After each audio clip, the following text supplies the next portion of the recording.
Hello, chefs. Welcome to our Navigators themed conversation. We're focusing on potluck because everybody celebrates the holidays in different ways, but all of it involves food. So, I want to get us hungry, get our appetites going with our metaphor today. So, yes, yeah, the vibe from the music is kind of like cooking show background, right? I promise I won't get bossy and be like Gordon Ramsay and be like Hell's Kitchen situation. Although I don't know if you all have seen the back to back with him of how he is with the adults compared with how he is with the kids on MasterChef Junior. It's hilarious. So anyway, I can be like Gordon Ramsay with the kids. And you have your chef name generator as well. Oh, yes. And of course, please put your favorite dish out into the chat or what you like to bring to a potluck. Mac and cheese, super solid, fantastic choice. Always a good one for the kids, too. They're never going to be cranky about mac and cheese. And of course, bonus points if you have a recipe that you want to share as well. Yeah, I know. Session 11. I can't believe it. That's wild. We love everybody's names as they're coming in here. Awesome. We'll just give it a couple minutes, as always, for folks to join us. And this is our opportunity to flex your potluck muscles here. What's your favorite dish to bring to a potluck this time of year? Bonus points for recipes, of course.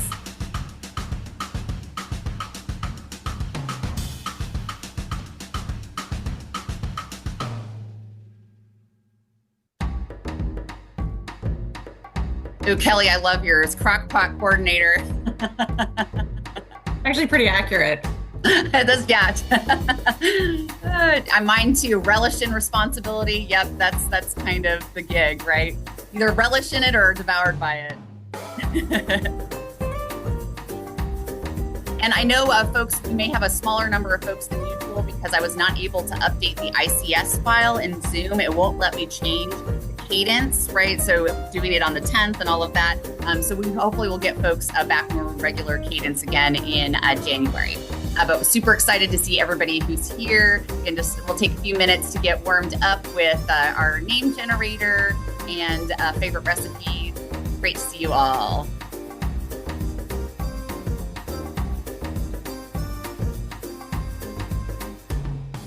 Oh, pickle problem solver, wave me. That's cute. Rice to the occasion, Sunsara. That's hilarious. I love everybody's names. Cinnamon social worker, Kristen, like that. That's cute. Real marks of generosity, Kelsey. That's funny. Oh, we've got some responses coming in. The favorite dishes for potluck: lasagna, cookies, broccoli casserole, green pudding. I have no idea what that is, but I am intrigued. And I think we need to have a potluck because I need to try all of these. I'm such a lasagna fan in particular, but broccoli casserole this time of year with lots of cheese. You gotta love it. All right, we'll just give it one more minute here for folks to join us. Ooh, barbecue meatballs. I need that in my life. That sounds delicious. Is it like with barbecue sauce or like barbecue on like the grill? Sauce. You put it in a crock pot, so Kelly can probably make it, but you put it in a crock pot, put some meatballs in it and put some barbecue sauce, and it's the best. That sounds amazing. Oh, and hash brown casserole. That is also an excellent holiday choice. Yeah, worst time of the day for this question. Right off of, yeah, exactly, right? About you go off camera, Valerie's like grabbing bites of her lunch ahead of time. We've all stomach growling for our lunches. All right, let me get the sound, our fun sound music turned off here, and let's jump into it for today. Great. Oh yeah. So Kelly needs that recipe. You really do lots of crock pot food. It's amazing. It's like an efficiency thing for cooking for the whole week and all of that, or cooking for a group. Love the crock pot recipe. Thank you all so much for getting our appetites going here. So glad you joined our session 11 of Navigators of the Commonwealth, a potluck with purpose for, again, however you celebrate the holidays, Great food is at the center of it typically. So potluck with purpose is our theme for today on the topic of documentation with dignity, writing notes that do not harm. So our goal today, of course, in the Navigators of the Commonwealth Kitchen is real talk about documentation, not the sanitized how-to that you typically see in professional training manuals. Like making your favorite dish for a holiday potluck, documentation is all about what ingredients we use to prepare our overall dish of notes that will be served up to diverse consumers, whether it's other helping professionals, legal parties, all of that. So how is that dish going to be consumed? How are it really our ingredients really matter? We're going to be covering power, bias, and risk for both families and for helpers. This is really about protecting dignity, reducing harm, and writing notes that don't unintentionally create legal or social consequences for our folks that we're seeking to help here. So that's what we're focusing on for today. I enjoy all the slides here. Thank you, Kelsey, for every slide has its own cool, a unique kind of food piece of it. And again, try not to let your stomach growl too loud. So as always, just a few reminders in terms of navigating the session, active participation, being present, staying open to learning and growing together, and having fun, right? This is our voluntary kind of fun opportunity to connect with other helpers, to build our network and all of our skills. So I'm really looking forward to what's ahead. So as we get started here, great. Thank you so much for putting the name generator out in the chat, Kelsey, here. This is fantastic. And we've got the recipe from Taryn as well. But as we get started here, I wanted to kind of ground us in some background on when and how documentation happens, where we might see these different kinds of pieces coming into play in our role as helpers. So often we're looking at how medical histories and now unmet social needs are being documented at healthcare visits. As we've talked about in previous sessions, the Centers for Medicaid and Medicare Services are now requiring hospitals and ambulatory clinics to screen for transportation and utilities needs, food insecurity, unstable housing, and family violence. And those notes are typically housed in electronic medical record systems like Epic for those medical providers. Additionally, we can think about things like therapists and other behavioral health providers screening or assessment data and notes, insurance claims documentation, DCBS twist case management, and how all that documentation exists in that database. Of course, Kentucky CourtNet. We've had access before for different projects to the pretrial booking interview database, the formerly called the PRIM database, of all of that data that is captured for folks who are being booked into county jails, jail tracker systems, right? So e-jails, jail tracker, some of those record systems that jails use internally, as well as different referral management systems like Connect Resources and Unite Us that we've covered with previous sessions on resource navigation. We've also been learning about through another project, Charity Tracker, as one of the referral management systems that is documenting different services, health and social services that folks might be receiving from nonprofits. So another kind of documentation that might crop up is school records, of course. And the point that I wanted to make here is that sometimes these systems and these records are linked, but mostly they are not linked in Kentucky. So for example, in Ohio, I know that there's some efforts to link up their equivalent of DCBS and electronic health records for data management. That is definitely not happening in Kentucky to my knowledge, at least. So again, these systems have intensive documentation information about what's going on with specific help-seeking folks. But they don't necessarily talk to each other very well. So as we're getting started here, a Menti poll to get us thinking about your role as a documenter. So if you wouldn't mind to answer the question here on how does your work as a helper involve documentation? And you can choose all that apply. You contribute to documentation, writing notes, updating client data, reviewing other people's documentation, in the form of reading case reports and pulling and analyzing data, or managing documentation data. So that's training people on data entry, maintaining electronic health records and infrastructure and access. And my QR code isn't showing up here. Let me pop that on there real quick here so folks can use that if you prefer to. All right, let me see if I can do that. It's not wanting to do that here. Okay, here we go. QR code. Select to use those. Back to the slides here. Great. So keep those results coming in on how you use documentation in your role here. Thanks, Waveme, for putting that out in the chat.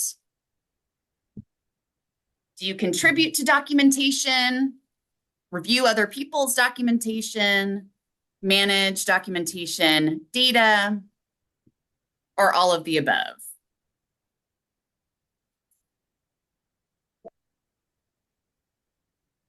Results are coming in.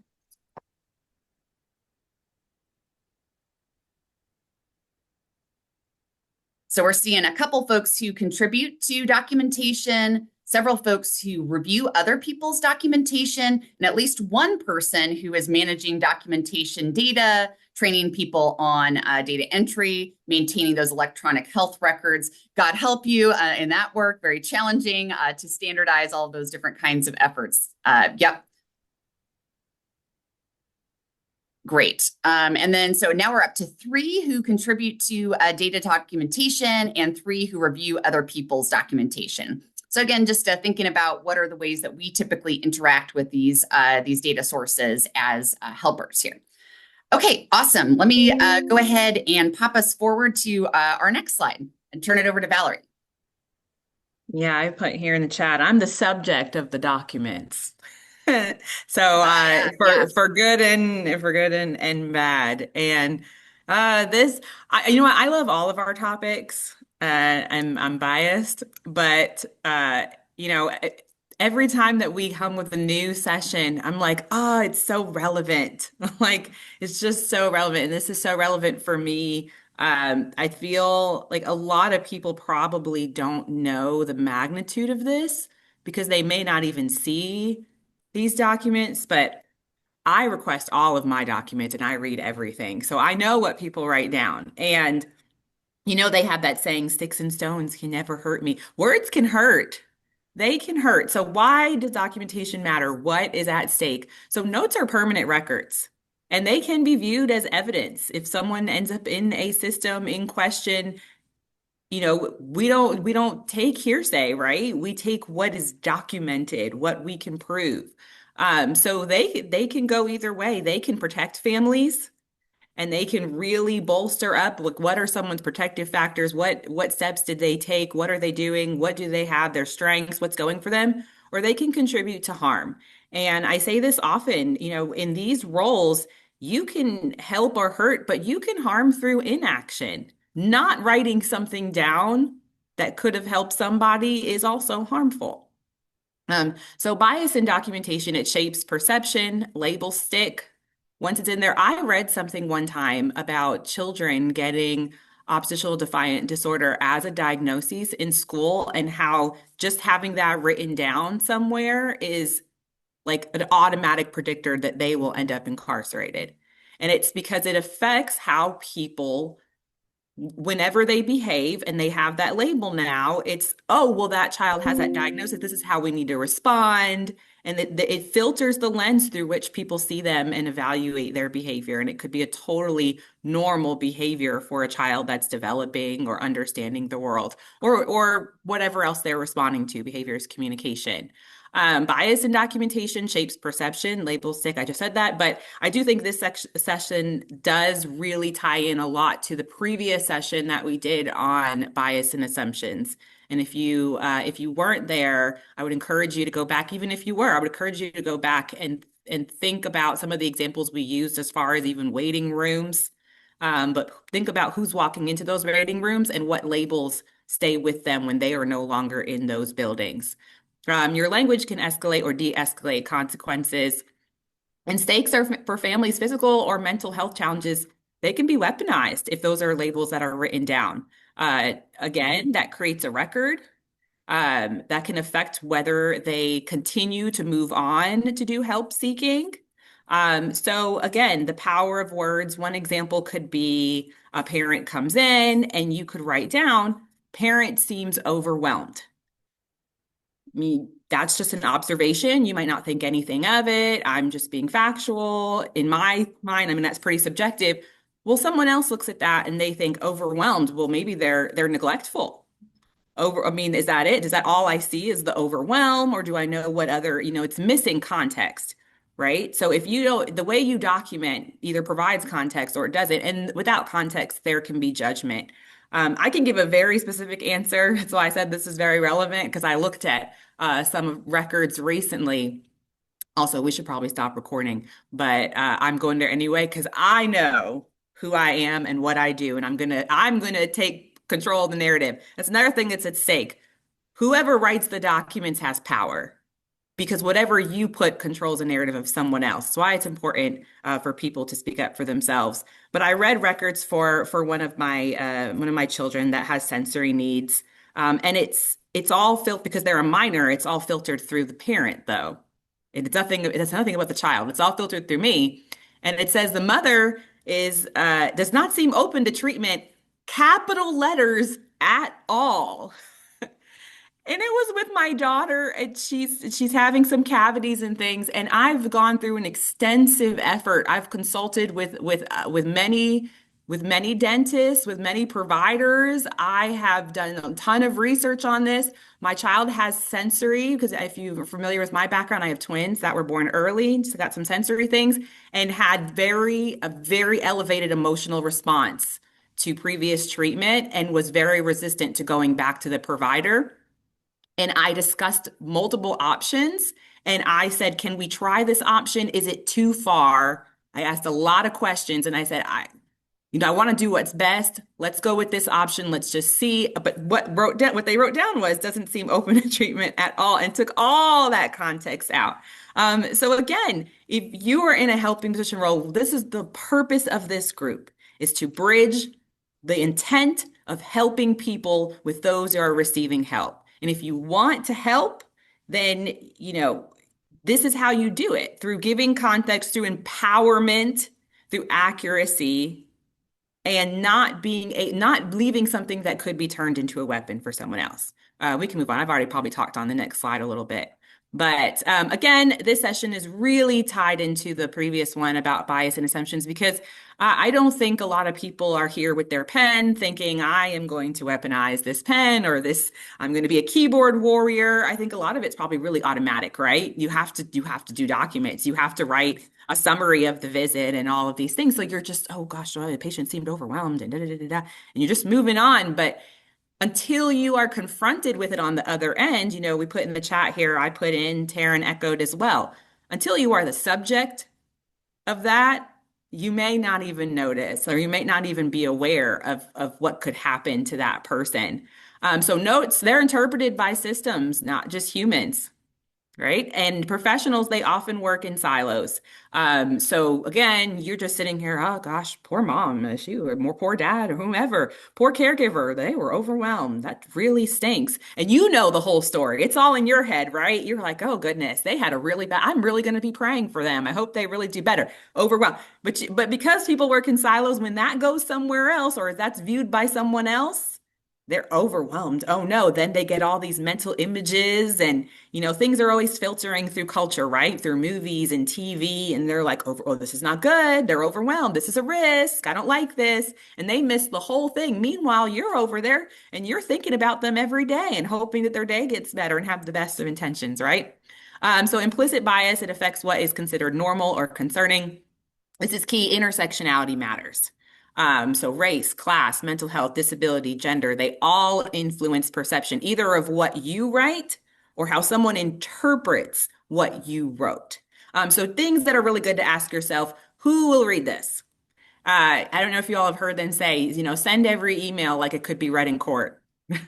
Just be careful. Who will read this? How might they interpret it? So I know everyone in all of these roles, time is precious. Time is not, there's not a lot of it. So it may be quick and easy to say patient overwhelmed. If you could pause and reread that and step out of yourself and say, if I don't know this person, if I haven't had that relationship with them where I knew the context and I read this, what could I think about it? I've spoken of this often, neutrality, trying to be neutral, that can sometimes harm. So failing to provide context can make a struggling parent or caregiver look incompetent. Documenting only surface behaviors, that can erase systemic or contextual factors. We can go to the next slide. All right, so principles of dignity-focused documentation. So dignity-focused documentation describes behaviors, not character. So overwhelm is a really subjective word. You know, to really document something factually, I mean, saying something along the lines of, you know, this caregiver has things that, you know, multiple things to take care of at the moment. There are several factors going on in this, you know, person's life. And this is probably not the best way to write, but, you know, just more thinking of what's actually happening rather than overwhelm. Maybe another example of, instead of writing caregiver is neglectful, you know, caregiver reports newborn is crying for a few hours at night. But more context, we discussed soothing strategies. They appear tired, but they are engaged in trying solutions. So, you know, try to avoid shorthand, try to avoid speculation. If you don't know, you know, if you could say appears tired and you don't know, maybe they were just recovering from something, they were sick, or they're taking a new medicine for something and it makes their eyes dry, you know, dry or whatever else. So, you know, unless you know, just be careful about that. Document the support that's offered, not just challenges. And again, with the email thing, think about, could this be read in a courtroom or anywhere else? Could a professional who doesn't know this person and could have their own association with certain words are charging to them, especially in the line of work that some people do. If people are used to seeing crisis over and over and over again, right? So the word can be an association with crisis for them, that they might just tie something to it. So, you know, documenting reality without assigning blame or implying any incompetence is really helpful. Right, we can go to next slide. All right. So also, again, on that note, just thinking about, you know, language like observed, reported, engaged, attempted, avoiding judgmental terms, inadequate, unable, difficult, non-compliant. What did it say? Not open to treatment at all. Gosh, it was in capital too. I'm going to let them know that I shared this with you all. But again, words stick. Labels become facts in someone's mind. And so when you are balancing professional obligations and dignity, we all have to report and document. And it's good. It's good. It's protection for you in your role. It's protection for them. And good contextual documentation could save someone's life. It truly can. Because if there is any speculation of someone and you have been helping them and you have a relationship with them, which is what we all hope here is to engage, which is a relationship, then it would say in there, that speculation is not accurate. And if you look at my notes, I've documented that we've had multiple conversations about this. They were open to what I said. They brought suggestions and questions. They were prepared for our visit. They asked me very insightful questions. They gave me more information. And they've been very engaged in this process. If there's nothing written down, it's not good for anybody. It doesn't show what you've done to help. It doesn't show what they have done to help themselves or their situation. So definitely documentation, again, and everything can be helpful or harmful. It could be extremely helpful. So definitely do your job. If you're supposed to be documenting, document. Just be careful not to over document speculation. If you don't know, you know, careful about language. If it doesn't need to be in there, it doesn't need to be in there. Protect families wherever possible. If you are in a helping position, that is a great honor and a privilege to be able to help someone and be able to make a difference in someone's life, and their family and their future. So protect them. Really add in that context. Maybe one visit, it's not great. But have you all ever had a bad day before? Anyone? Anyone? Show of hands? Anyone ever been off? You know? So if you free someone in that time, maybe even add that. Today didn't seem like a good day, but that's not reflective of what I know about this person on an ongoing basis. I suspect today is an anomaly. instead of just patient was difficult today, resistant, was not open to treatment at all, capital letters. Gosh. So, protect them whenever possible. Don't violate laws or ethical standards. Seek peer supervision for tricky documentation. And I really like this because you also, as a helping professional, can have a bad day, right? So maybe sometimes you say, Margaret, let me run this by you, okay? Like, can you check me here? Am I filtering this through my own lens? Or would you react the same way? And I think that's really helpful. So just reflection, am I documenting what I've observed or what I fear? And your goal is accuracy, protection, clarity, not moral judgment. Again, though, don't cling to neutrality and think that that's going to cover you, because sometimes that can erase crucial context that would protect families.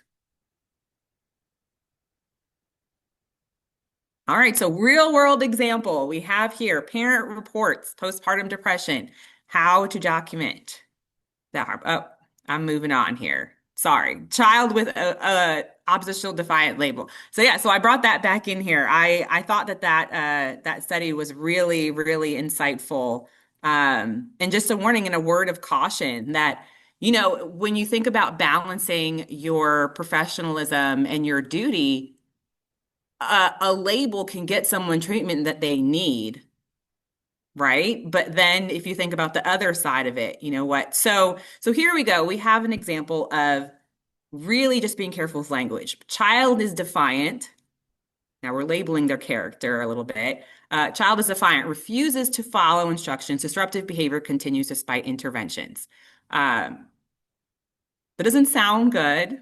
Doesn't sound nice. And I'm a teacher background, so all behavior is communication. It's missing the context. What was going on that day? Was there a substitute teacher? What's going on in their lives? Have they had any changes? How old are they? Are they going through puberty? I mean, there's just a whole like this.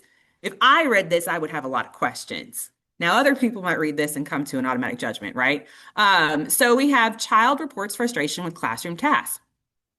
Maybe this kid's really smart and they're bored, and so, I'm like, oh gosh, like I would view that maybe as a good thing. A teacher observed child verbalizing anger. They can label emotions and walking away from the task. Child participates in group activities at other times. So this is not like a whole thing all day. Teacher and parent provided strategies for regulation. Though there's cooperation, engagement, observed triggers include transition and noise. Okay, so again, transitions and noise. So they could be overstimulated. They could really enjoy their activities and have a hard time letting go of things they enjoy. But the thing is that I'm a teacher, so I could process all of that, right? We don't know. This could go to court. This could go to another provider who could be newer, less experienced, could have, child is a fine refusing to follow. That could bring up all types of images and things. So again, the other one is it's not perfect, right? We see anger, we see frustration. It's not perfect, but it provides a little more context, and it's not going to lock this child into something that is the first one's a little bit hopeless. It sounds bad. I mean, this is something, okay, there's some things going on and there's some things that we're working on. And so I could talk about that forever probably because I'm excited about classroom stuff. But I want you all to think, because I'm sure you all see a whole lot of things, and this is supposed to be collective wisdom because this is the role that you are doing. So I had jumped ahead, sorry, but you all get to talk about the parent. And we were thinking also here, Valerie, that maybe we keep the group together because it's a little bit smaller today with the holidays and our changed time. And maybe we could do some breakout room work here together where we move on to a second scenario around a parent being overwhelmed with a newborn and see if we can't workshop our before language to get it to a more dignity focused documentation approach here.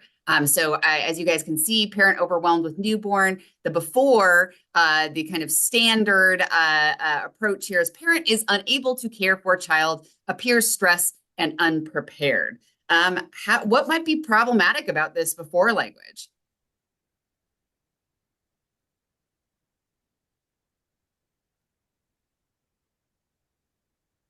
The first sentence looks like she's being neglectful, unable to care for child. not providing any care to her. Right. Like that language of unable to care for child is like code for neglect, right? It seems like. What do you think about, and Waveney's saying out in the chat, that looks like the perfect ammunition for premature out of home care, right? Yeah. It the ammunition words what stood out to me because I was thinking this is really activating on we need an intervention. And that's what the system often is, right? An intervention, but not always in a good thing. Um, yeah, it does label incompetence. Any other thoughts about what's problematic about this before language? Taryn says that this sounds like CPS call not supporting, right? Yeah. Yeah.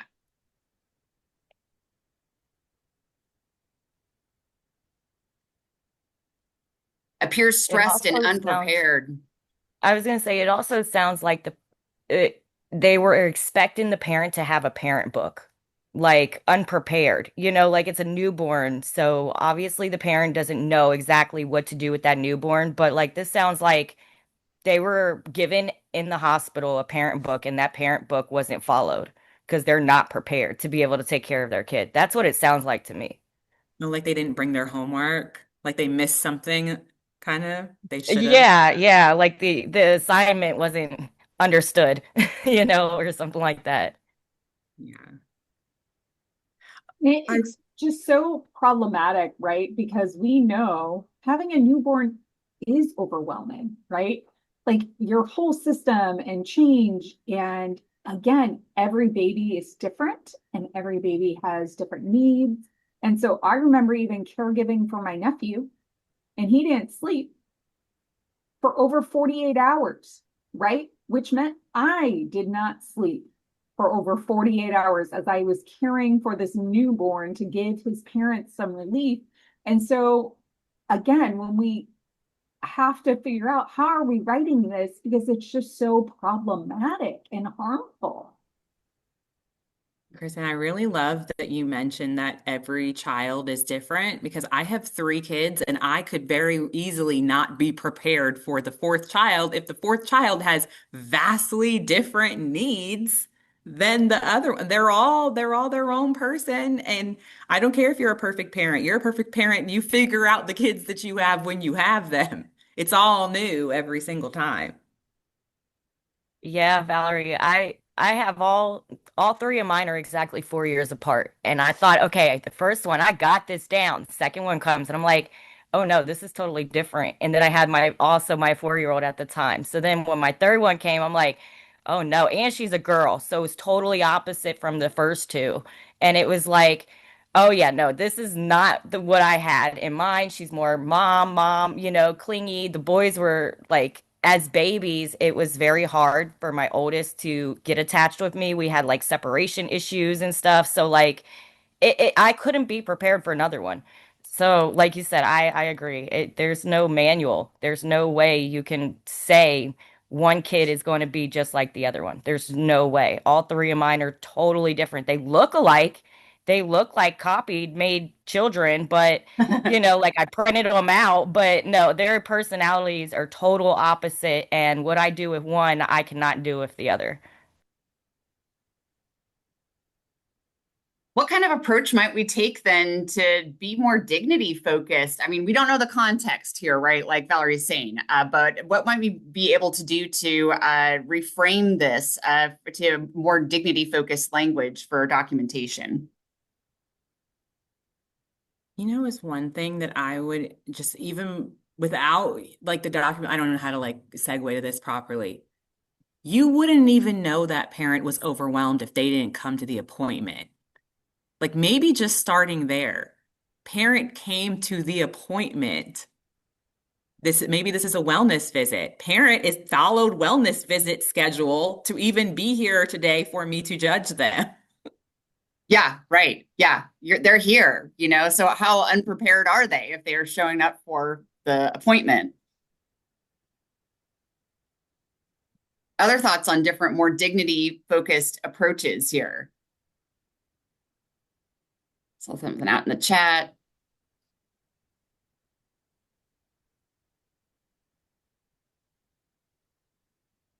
Taryn saying parent is a new parent, came in for checkup, may need resources for caregiving, right? That sounds like fantastic. We're capturing kind of that piece of, like Valerie was saying, that the parent is a new parent who showed up, right, and may benefit from opportunities for support, right? That seems like a totally different way to approach this.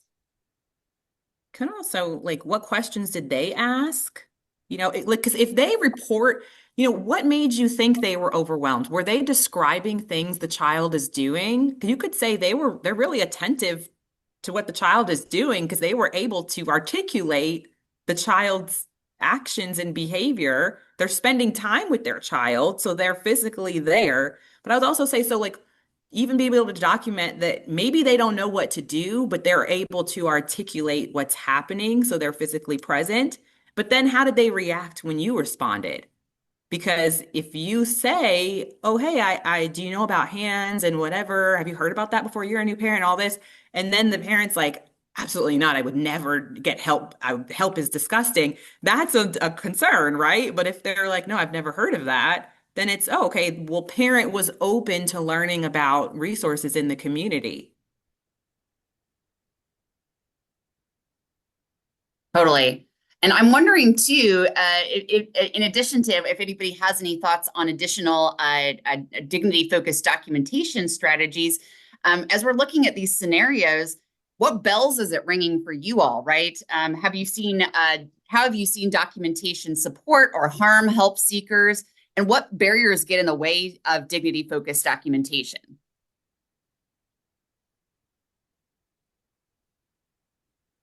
I think a barrier is sometimes when you're doing reporting, depending on the organization, you could have drop downs that you just pick for labels. And so, again, offering and providing more options that are dignity and strengths focused than more deficit focused. I think also providing in an organization, and this is something that like could be done as like a team, is to give examples to employees, right, of how do we focus on this strengths and dignity perspective rather than doing things in a deficit, and how do our policies support or hinder that? Really questioning those things. Totally, Kristen. Any others? Oh, go ahead. I was going to say this didn't directly answer your question, but something else that I had mentioned this earlier, that my child's records were all focused on me and what I was doing and not doing and nothing but the child. Maybe adding in there, just to be clear, the child has no injuries, no visible signs, no brute. They didn't appear hungry or anything. They're like, because that's missing. Is like the parent's overwhelmed, but does the child look healthy? Is the child Right. unharmed? Something else to Kristen's point, also, can we stop recording these things? No, I'm just kidding. It's fine. I stand in my truth. When I was systems involved, I actually told the helping professionals in my life because they had templates. I asked them to include a couple of subjective things in documents because I needed extra protection and I knew systems were going to read the documents. So the forms all just say temperature of child, weight of child. And I said, could you actually add something in there that says how we looked today and how child looked today? People may not know to do that, but I think that's a really good way to self-advocate. And it's a good way to develop a relationship with the provider because they might not think I should add those extra details. It's like, I just took your vitals. I'm like, oh, could you actually add something in there that we showed up on time and that, whatever else you feel is appropriate?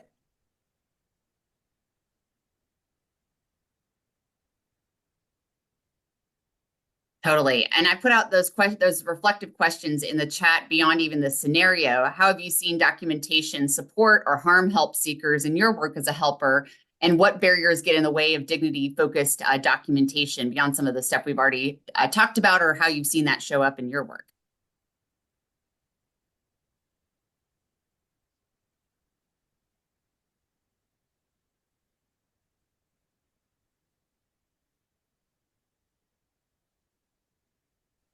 I could say for documentation in the schools, I have seen harm to my child. My child wanted to go to a different school this year, but because of his history, I guess you would say, in his current school. They didn't accept him in the school that he wanted to go to, that he applied to because of his attendance and the behavior issues that he has. He was diagnosed with a defiance disorder.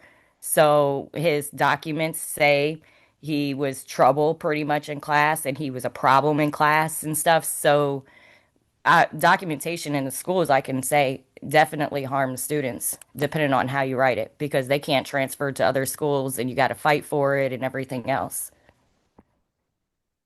Right. And you think about, Taryn, too, kind of the consequences associated with how an IEP is written, right? Or a 440 plan, like that it all matters, right? In terms of the services that you're going to be able to access and the schools you're able to access, right? Oh yeah, don't even get me on that one. The Noah switched schools and his IEP was evidently it was written wrong. And so when he switched schools, they were like the IEP lady was like, "Oh, this is definitely not written to his advantage. This is pretty much basic. Can I fix this?" I was like, "Yeah, fix it the way you think it needs to be fixed because I thought it was okay." And she's like, "No, this is definitely not okay. And this is basic. This he deserves a lot more and all this." And so like as a parent, I thought that document was okay. And then when she looked at it more, somebody that is behind the scenes and knows the work, she was like, they're pretty much playing you. They got him in basics, everything. He deserves this. Let me add this. I was like, fix it all. When we do ARC, then we'll go over it. I was like, because I think you're right. I was like, I just wasn't sure where it stands, and what is okay and what isn't, because I would think the person writing the IEP would know how to document that to where it would be an advantage for my son, not the basics. So that's why I said, don't even get me on that one. It can hurt them in school as well with the IEPs and the 504s as well if you don't write it right. Thanks so much, Taryn, for sharing that, because I think that's one of the more kind of consequential examples in schools that can either be, like Valerie was saying, can be a real help or can be a real hindrance to getting that individual person-centered support that a student needs and is legally entitled to, right? This is all federal requirements that these plans are provided.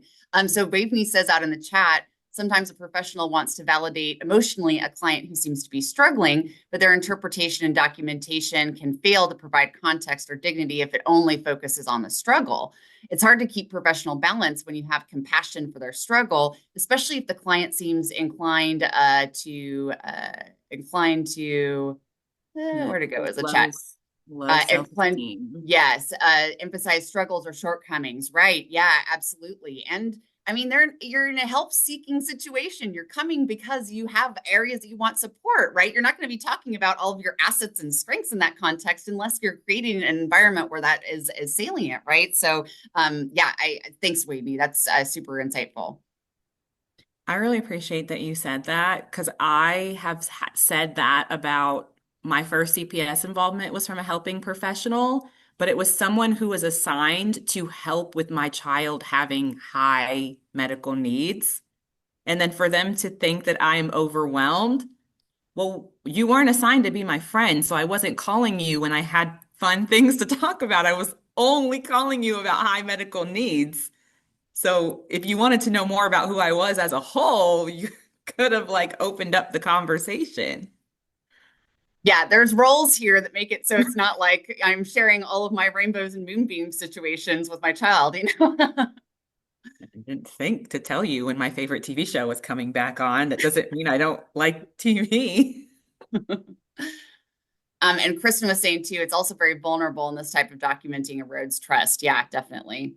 I can speak also. I don't like to speak for other stakeholders per se, but I did, with this documentation that I had found recently, I did speak to another professional in the same role, and they told me not to take up for them, but and hopefully professionals on here understand. She said, they have to write to cover themselves, so sometimes they write the documentation to the insurance, because then if something were to go wrong or whatever, then it's they're not liable. So they're not writing it for the benefit or harm of the patient per se, or the helping seeker. They're writing it because someone else is looking at their stuff and it could come back on them.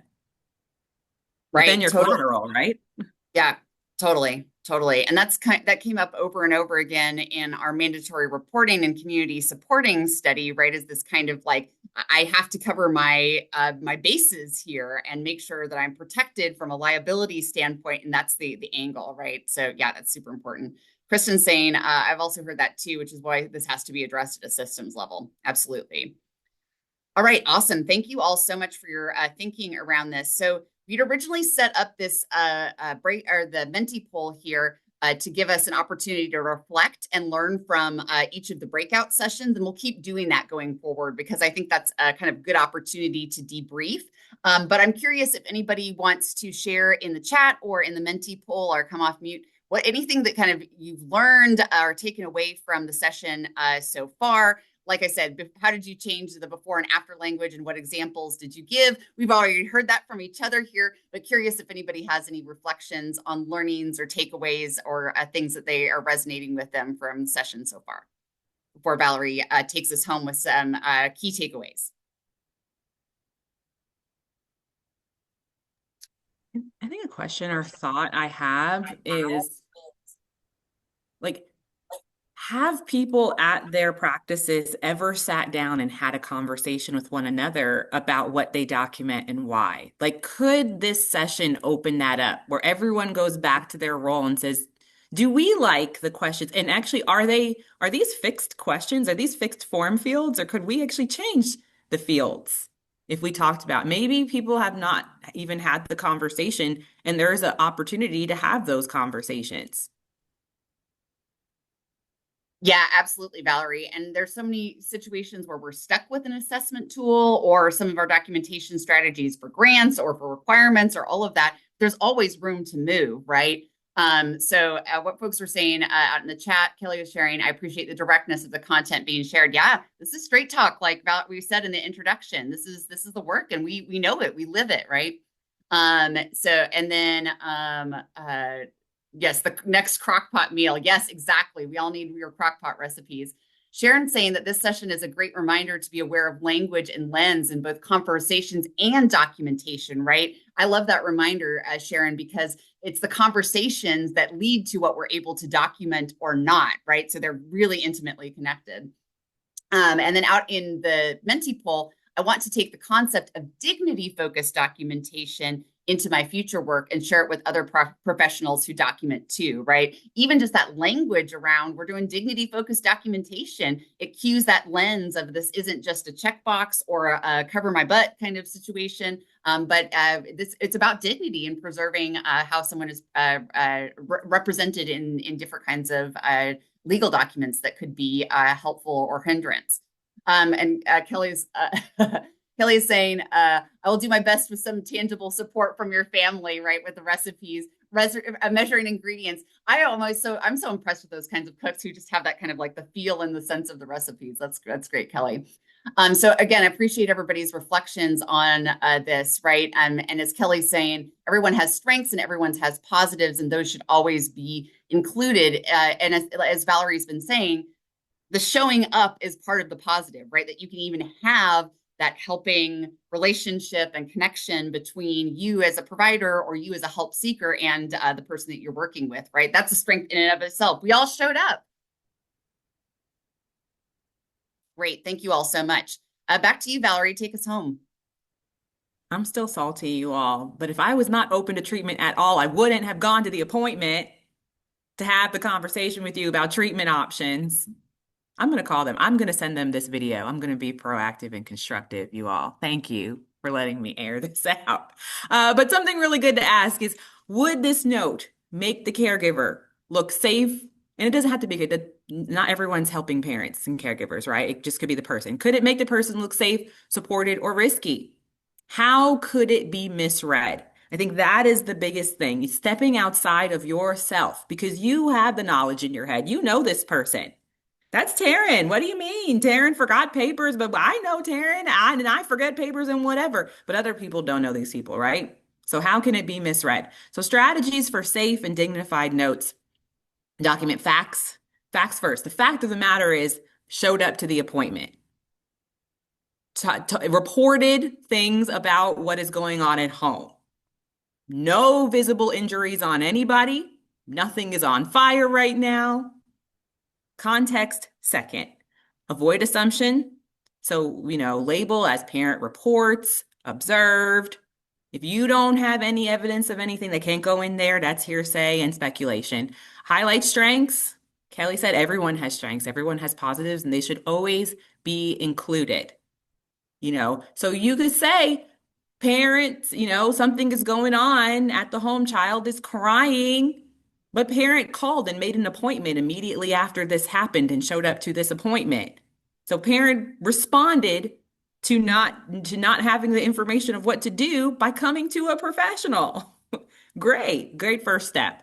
So highlight strengths, and also parent did not harm child even after 48 hours of no sleeping and whatever else. And good job. Good for you. Consider potential courtroom or other system review. Review and reflect. Everyone's busy, everyone's doing things. Bias, again, with that bias and assumptions, most of them are unconscious. So no one is saying that anybody is a keyboard warrior over here trying, let me get him. It's my joy to write nasty notes all day long. No, but you say things really quickly. Someone's frustrated. It's easier to say someone's frustrated than it is to say person is having an appropriate reaction to unfortunate external stressors that are out of their control. That takes a lot longer to say, doesn't it? But frustrated, that's charged. So again, child screaming through feeding. Parent tried calming strategies, no injuries observed. That's an example of a rewrite. Parent appears tired, but attentive. Referred to lactation support and community resources. We worked together. There was a need. So again, protect dignity while documenting reality. All right, key takeaways. Documentation is powerful, so powerful. We heard from Taryn, documentation can close off opportunities to people. They stick, they carry on. So they can be very helpful, they can be very harmful, and protection or not. Bias, labels, assumptions shape interpretation. Describe behaviors, context, and supports. Avoid speculation. Think about how your notes might be read and acted upon. So notes are not just for you. You have a relationship, a helping professional and a help seeker have a relationship. So, you're covering your job with whoever is over you at the expense of your relationship and your engagement with the help seeker. And, one of the biggest things is to keep the door open. Keep the door open with the help seeker. It's not easy. It's hard. It's hard to ask for help. It's hard to receive help. It's not like, it just sounds like, oh, of course, why wouldn't you want help? I think we're all old enough here to know that there's a lot of stuff that goes into help, right? People want to be able to do for themselves. There's stigma. All these things still exist. Make this positive, positively reinforce getting help. And then when that person gets the proper help, it carries on. Make help a movement, positive help a movement, right? So again, protect dignity, advocate for families in the language that you use. So if you only have to take vitals, but you can add one extra sentence in there to even show them that you see them and that you have a relationship, go ahead and do it. So again, your notes are a tool of support, not judgment. And I hope that you all will reflect on this and reflect on, the next time you see a standard form in front of you and you're just frustrated, overwhelmed, like maybe, pause, think about it, or have a conversation with someone else or your team. Awesome. Thank you so much, Valerie. Just another powerful session, so relevant to our work. So I wanted to share a few little bonus items here with the remaining time that we have together. And of course, I will make sure that this is in our follow-up materials as well. Taryn has put together for us a review game for being able to go over all of our content that we have covered during 2025. So kind of a nice chance if you are interested as a little bonus dessert here with going over 2025 or even using with your team to review some of that key content. It's a Menti poll, but in a survey form, so you can complete that and check your skills and go get all those correct answers as you go on through and remember all of the awesome content that we've covered over the past year. Crazy, again, that we're at session 11, this whole dream of making this happen over 2025.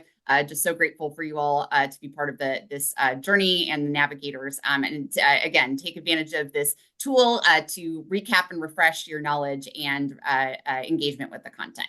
And of course, I will get this out to everybody for follow-up too. So wanted to see if folks have any ideas and thoughts about what we want to focus on for our January topic here.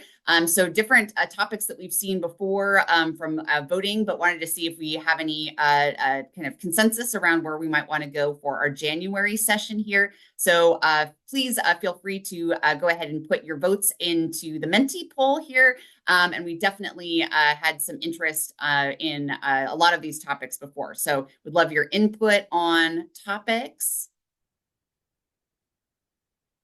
Responding to crisis. Oh, go ahead, Valerie. Code is covering up the last couple, Okay. so I can't see. It's those QR codes I can't move around, so let's go ahead and just use the poll there, so you can take the poll, the QR code away, and you can just use the Menti code and hopefully the code that you already had pulled up. So responding to crisis without escalation. Oh, I love it when they all pop in all at once. And so it's like, there's nothing here. And then, oh, they're all here. I never ceases to like get a kick. I get a kick out of the Menti poll results. Okay, so it's looking like we have some consensus around maybe when helpers need help, recognizing and responding to peer burnout, which I think is a huge topic right now here. Brittany says number 13 or number 3 was the one that she wanted. Well, she's on the road there. And they move around on us a little bit when we're doing the ranking. So I was thinking maybe she was doing when helpers need help there. Responding to crisis without escalation. That looks like that's coming up as also an important topic here. Okay, so you were thinking about them until when helpers need help, Brittany. Great. So it looks like we have, all right, people are still rolling in. Okay, as people are voting, I think we have some consensus here. When helpers need help, recognizing and responding to burnout, which will be a great topic, I think, for January as we're all returning from the holidays and thinking about what 2026 looks like with boundaries and good support for each other as helpers. But we will revisit responding to crisis without escalation. Seems like that's also one of great interest here. So thank you for your votes. More reminders here. Our next session will be back at our usual cadence, the last Wednesday of the month. We had moved the November and December sessions because they would have occurred during the Thanksgiving holiday. And then, of course, like the day after Christmas in January here. So our next session back on program to January 28th, 11 to 12 Eastern Standard Time. With the last minute we have here, just another reminder that we have our separate work group that Brittany facilitates for peers working in reentry and carceral spaces. And we'll have a session before the holidays. So that's going to be on the 18th, focused on language and the power of language. So kind of extending that out to working in carceral settings where you're dealing with stigma, not only around help seeking, but also around that kind of system involvement as in from a criminal legal system piece.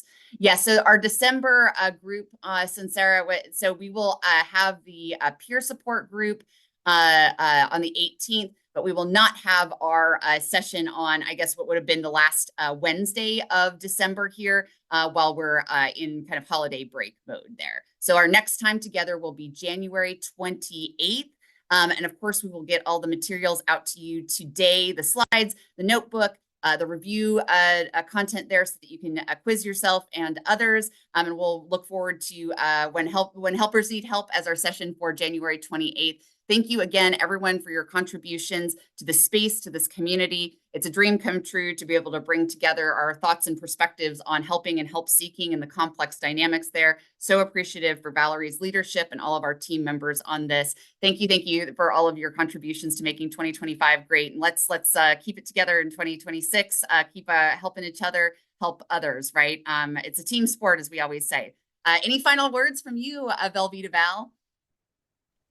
No, I've been here in the chat here. Yes, this is so exciting, and it's really your all's work and your all's knowledge that drives this, and just helping to facilitate this out. But yeah, this is like to have a whole year of these sessions, and every single session is so rich as a standalone, but they're all so interconnected. And I think the topic for the next session is absolutely perfect because the whole point is there should not really be a divide between helping professionals and help seekers. And so to contextualize like the intersectionality of being a help recipient and a helper and knowing that you have needs too, I think that really does tie everything together. You know, we're just trying to help enhance relationships here and so that so that people feel good about the help they're giving, and then the help they're giving is meeting the help that is needed, and that we want people to keep getting help, whether you are the helper or whether you're the help recipient.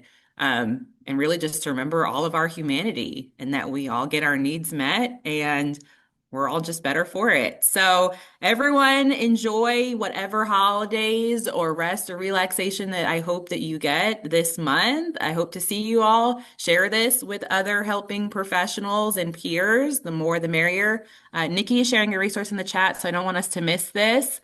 Free resource for helpers in Louisville called In Without.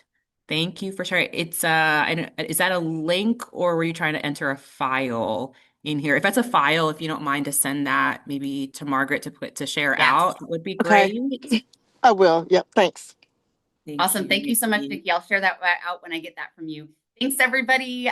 See you in January. Thanks again for everything. Bye. Bye, everyone.